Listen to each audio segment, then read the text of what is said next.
Was this the best win of the season by the Utah Jazz? That's up for debate, but there's no debate. It was the best play by Keyonte George we've seen all year. We're talking about it next on POSTCAST. You are Locked On Jazz, your daily podcast on the Utah Jazz.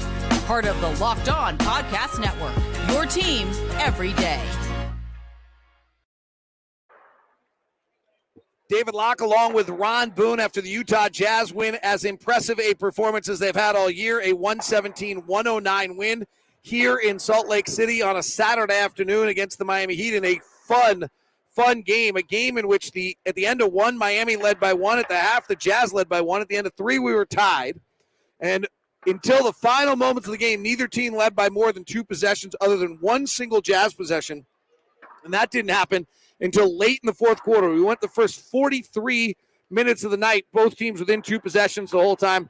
We finished with 25 lead changes and 12 ties in what was a really, really fun basketball game and a continuation of what we've seen out of the Utah Jazz, Ron, of improved play. They've won 7 of their last 10 now. They've won 4 of their last 6.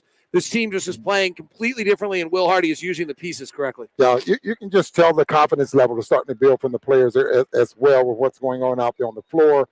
Minute distribution, I think, is changing from game to game. Is that working for the Jazz? Obviously, different guys are having some big nights. We saw that tonight with Laurie and Clarkson not playing or not shooting the basketball very well, and other guys stepped up and got the win. The most important guy is probably Kelly Olynyk. We'll get to him in a second. The headliner is Keyonte George. Yes. He had a really, really bad turnover in the third quarter, seemed as down as we've seen him. Will Hardy brought him over, and then in the fourth quarter, he was fabulous. These are the flashes that you need to see from rookie players. They sometimes will last for 4 minutes. Sometimes they last for 8. They happen every now and then, but they are there. That's what you've got to see. And the guts, the number one thing about Keyonte is he looks like he belongs. And I even said on the broadcast night, Ron, he looks like his number one thing is he looks like belong, and he hasn't gotten flustered. This was the first time we've seen him kind of noticeably get flustered.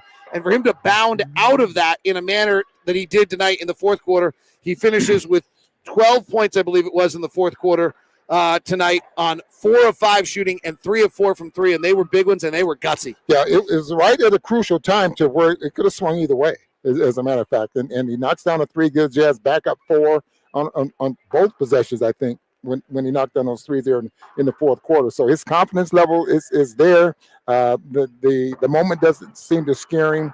And again, you just can't say enough about the confidence level that Will is putting in him and is showing for him out there on the floor. You make a really interesting point right there. He was willing to have the game on his shoulders. Like, if he missed those shots, that could have swung the other way. He wasn't scared of having the game on his shoulders there. Yeah, I mean, and they were open 3s. Take them, and both of them on the left side of the floor. I can look and see what his percentages are on that left side of the floor. I don't think they're very good. No, none of his percentages are very good. So he's playing with guile a little bit on some of these. It's interesting. He played all 12 minutes of the fourth quarter, and I think he checked in with about 5 minutes left. So he played the final 17 minutes tonight. That's also against a Heat team that's up on you, playing you, hard to play. That's an impressive task to stay that engaged for those 17 minutes. And Will is starting to do some of that. You remember the other night he played didn't substitute anyone in the fourth quarter. So if he's going to ride the hot hand, I mean, that's something that coaches I like to see a little bit more of. You got a guy that's hot just because his minutes say he needs to come out of the ball game. Well, you got to ride those minutes, Yep. Special hello to Andy in Europe. The 3 o'clock tip-off helps Europe watch these games, and I just saw he chimed in. Actually, I've always thought the NBA should be playing like Saturday and Sunday game for the European audiences. A noon and a 3 o'clock game for European audiences. So fun to be a part of it tonight or this afternoon for this one. Let me just go big picture on the Jazz. The level of competition, the level of effort they're putting out there right now. This is just a vastly improved group than what we saw earlier this year. Yeah, it really is. And again, you're looking at a young coach with the personnel changing from one year to the next. Roles changing from one year to the next, except for a couple of 2 or 3 players. And now you're starting to see what we were witnessing in practice as far as what the Jazz want to do offensively and defensively. They're probably getting better at it. Putting it mildly, that's probably the best thing. And we opened the broadcast time about what a test Miami is because they change so much and they're versatile and they alter the rhythm of the game. The Jazz didn't seem flustered by it tonight. They understood the game plan. Scott Morrison said to us, hey, if you're in that slot 3, you've got to take it. You got to pull. It's going to be there all night. They didn't make it early. They were 1 of 10 on above the break threes through 1, 2 of 16 through 3, 4 of 23 through 3 quarters. But it was those slot threes by Lauri Markkanen and Keyonte George when the Jazz in the fourth quarter suddenly busted out, hitting 6 of 9 from 3 in that fourth quarter, I think it was, or 6 of 10, in which, Keyonte gets 3 of them. John Collins hits 2 corner threes, and Lauri hits an above the break 3. I think all 3 of Keontae's were above the break, so they hit 4 above the break threes in the fourth quarter, having hit 4 all night. That's game planning from the coaching staff, but that's players having the guts to execute the game plan. Game planning is very important, and especially when you're able to see it when it happens.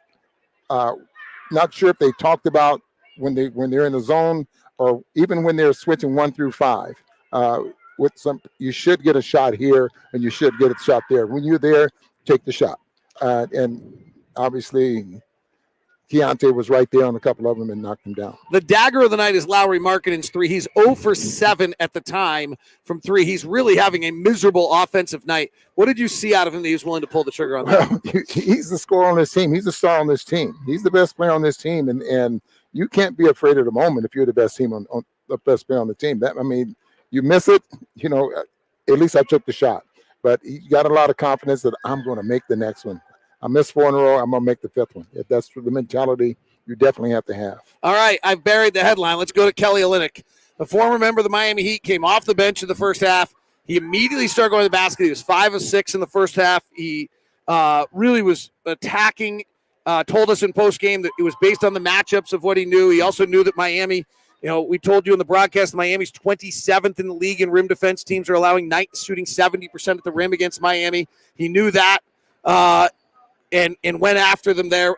And then the Jazz ran the same play about 5 or 6 times in a row. It was Kelly Olynyk out on the right wing, catching and distributing and playing off that. And it led to Keontae's 3. It led to a Keyonte UCLA cut for a layup. It led to 10 assists by Kelly Olynyk tonight. And they just really I'll stop there. I got a bigger picture comment in a second, but I'll stop there and what Kelly was able to do for this team tonight. Yeah, and he scored. He looked to score in the basket. In especially in that fourth quarter.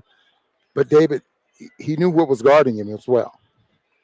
The young rookie. Jaquez and Robinson, and he torched them both. So he torched them both. He was interesting post-game. You asked him about the Kelly Olynyk move to the basket. Rhythm. Yeah. Right. That is not on rhythm.